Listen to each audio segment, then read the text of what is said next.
యువకుడు తన తల్లితో పాటు ఉండేవాడు, తన తల్లిని చూసుకుంటూ ఉండేవాడు. ఆ తర్వాత ఒక అందమైన యువతిని చూసి వివాహం చేసుకున్నాడు. వివాహం చేసుకోగానే భార్యకు విపరీతంగా లొంగిపోయాడు. భార్య అందానికి ఆకర్షితుడిపై తల్లిని నెగ్లెక్ట్ చేయడం, తల్లిని నిర్లక్ష్యం చేయడం ప్రారంభించాడు. ఈ విషయాన్ని తన భార్య గుర్తించింది. నేను లేకుంటే ఇతడు ఉండలేడు. ఆ విధంగా ఆవిడ అనుకుంది, ఈ వృద్ధ అత్త నాకెందుకు, ఈమె లేకుంటే మేము ఇంకా హ్యాపీగా ఎంజాయ్ చేసుకుంటూ ఉండవచ్చు కదా అనేటటువంటి ఒక శైతాన్ ఆలోచన ఆ స్త్రీలో, ఆ యువతిలో కలిగింది. అప్పుడు ఆమె ఏం చేసిందంటే, ఇతడు రోజు ఉద్యోగం చేసుకుని ఇంటికి వచ్చేవాడు. సాయంత్రం రాగానే ఏదో ముఖం మార్చుకుని ఉండేది. ఒకరోజు ఇతడు ఉద్యోగం కోసం వెళ్ళాడు, సాయంత్రం ఇంటికి వచ్చాడు. ఈమె ఏదో నలతగా ఉంది, సరిగ్గా మాట్లాడలేదు, పట్టించుకోవడం లేదు. అప్పుడు అన్నది ఖరాఖండిగా చెప్పేసింది, చూడండి ఈరోజు నీ తల్లి అయినా ఉండాలి లేదా నేనైనా ఉండాలి, నువ్వు ఆలోచించుకో అనగానే తల్లిని నిర్లక్ష్యం చేసి అప్పటికే భార్య ప్రేమలో మోజులో పడిపోయినటువంటి ఆ భర్తకు, ఆ వ్యక్తికి తల్లి యొక్క గొప్పతనాన్ని మర్చిపోయాడు. అతడు నీచుడుగా మారిపోయాడు. రాత్రి మొత్తం ఆలోచించుకున్నాడు, పడుకున్నాడు. ఉదయం లేవగానే తన తల్లిని లేపాడు, తీసుకెళ్ళాడు, అడవిలోని దూర ప్రాంతంలో వదిలేశాడు. ఆ దూర ప్రాంతంలో వదిలేసి తిరిగి వచ్చేశాడు. ఇంటికి వచ్చేసిన తర్వాత అది క్రూర జంతువులు తిరిగేటటువంటి అడవి. ఇంటికి వచ్చిన తర్వాత కొన్ని గంటలు అవుతున్నాయి, సాయంత్రం అవుతుంది, చీకటి పడడానికి కొద్ది సమయం మాత్రమే మిగిలి ఉంది. అతడు ఏం చేశాడంటే, నా తల్లి ఏం చేస్తుందో చూద్దామని మారువేషం వేసుకుని అడవికి వెళ్ళాడు. వెళ్ళగానే తన తల్లి అక్కడ కూర్చొని విపరీతంగా ఏడుస్తుంది. అతడు గొంతు మార్చి అడిగాడు, నువ్వెందుకు ఏడుస్తున్నావు అని అడగగానే, నా కుమారుడు, నా కొడుకు ఈ అడవి ప్రాంతంలో నన్ను తీసుకొచ్చి, సుదూరంగా ఉన్నటువంటి అడవి ప్రాంతంలో ఈ క్రూర మృగాలు, జంతువులు తినేటువంటి అడవిలో నా కొడుకు నన్ను వదిలేశాడు.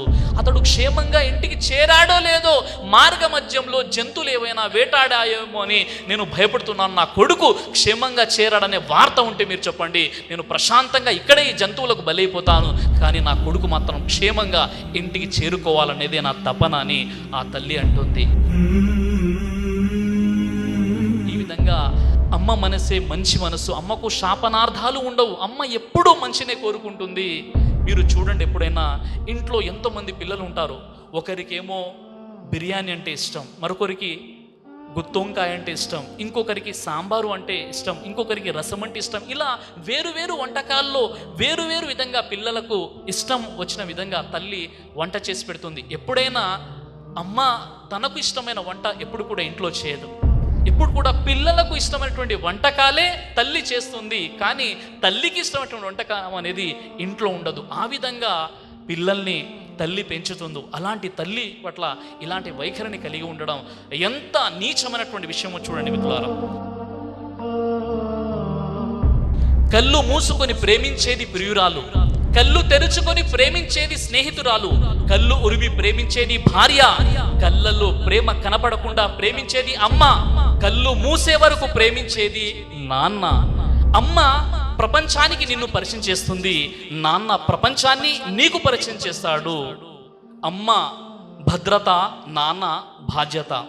ఆకలి తెలియకుండా అమ్మ చేస్తుంది, ఆకలి విలువ తెలిసేలా నాన్న చేస్తాడు. జీవితం అమ్మది, జీవనం నాన్నది. ఈ అమ్మ నాన్న, తల్లి తండ్రి యొక్క ఔన్నత్యం ఏంటి, ఏ విధంగా మనల్ని పెంచారు. ఎప్పుడన్నా మీరు చూసి ఉంటారు, చిన్నప్పుడు జ్వరం వచ్చినప్పుడు వారి టెంపరేచర్ పెరగకుండా ఆ యొక్క తడి బట్ట తీసుకొని, ఆ తడిగుడ్డ తీసుకొని తల్లి లేదా తండ్రి ఆ పిల్లల్ని తీసుకొని రాత్రి మొత్తం కూడా ఆ టెంపరేచర్ ఎక్కువగా పెరగకుండా చూస్తూ ఉంటారు. వారు నిద్రని భంగపరుచుకుంటారు. తమ పిల్లల కోసం ఏ విధంగా వంతుల వారీగా ఒకరోజు తండ్రి తన జ్వరంలో ఉన్నటువంటి కుమారుని కాపాడుకుంటే మరో రోజు తల్లి కాపాడుకుంటుంది. ఈ విధంగా గంటల తరబడి వారి యొక్క నిద్రను కూడా వారు త్యాగం చేసి, వారి ఆరోగ్యాన్ని త్యాగం చేసి, వారి యొక్క పిల్లలు ఏమైపోతారో అనేటటువంటి భావనతో వారు ఉంటారు. ఒకవేళ వారి పిల్లలకి ఏదైనా నష్టం కలిగితే వారు జీవితంలో సంపాదించిన సంపాదన అంతా కూడా పిల్లల కోసం, వారి ఆపరేషన్ కోసం, వారి జీవితం కోసం కేటాయిస్తారు. అలాంటి గొప్ప మనసు ఉన్నటువంటి వారే తల్లి తండ్రి. కాబట్టి ఎవరైనా మీ మంచి కోసం 100% నిష్కల్మషంగా, ఎలాంటి కల్మషం లేకుండా నిర్ద్వంద్వంగా మిమ్మల్ని ప్రేమించే వారి ప్రపంచంలో ఎవరైనా ఉన్నారంటే, మీ నిజమైనటువంటి బెస్ట్ ఫ్రెండ్ ఎవరైనా ఉన్నారంటే వారు మీ పేరెంట్స్.